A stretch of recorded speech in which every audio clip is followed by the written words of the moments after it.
Hello అండి, మనమైతే next question try చేస్తున్నాము. సో ఈ క్వశ్చన్ ఎలా చేయాలి అంటే, సో చూడండి, 32 1s 32 18s 59 1s 59 7s. So ఇక్కడ ఉన్నటువంటి మిక్స్డ్ ఫ్రాక్షన్ని ఇంప్రాపర్ ఫ్రాక్షన్లోకి మార్చుకున్నట్లయితే మనకి ఏం వస్తుందో ఒకసారి చూద్దాం. 7/18 ఇంటూ 1/1 ఇంటూ 4 3s 42 42 ప్లస్ 3 అంటే 45.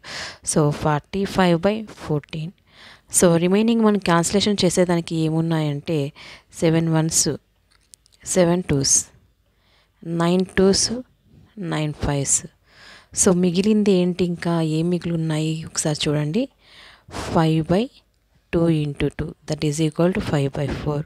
సో దీన్ని మళ్ళీ మనం మిక్స్డ్ ఫ్రాక్షన్లోకి మార్చుకున్నట్లయితే 1/4 అనేది ఆన్సర్ వస్తుంది. థ్యాంక్ యూ అండి. హలో అండి, ఈ క్వశ్చన్ అయితే ఒకసారి ట్రై చేస్తున్నాను, ఒకసారి చూడండి. సో ఈ క్వశ్చన్ ఎలా చేయాలి అంటే 5040 డివిజన్ ఎక్స్ ఈక్వల్ యువతలో ఉన్నటువంటి 8ని మనం ఇక్కడ వేసుకుంటాం. So 8 that is equal to, so X percent ఏంటంటే బై 100, హాఫ్ అంటే ఇంటూ 840. సో ఇప్పుడు మనకు 0 0 క్యాన్సిల్ అయిపోతుంది.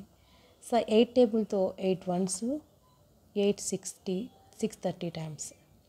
సో రిమైనింగ్ ఏమున్నాయంటే 630 ఇక్కడ ఉన్నటువంటి 84ని మనము ఇక్కడికి తీసుకుంటాం. So 84 is equal to X by 10.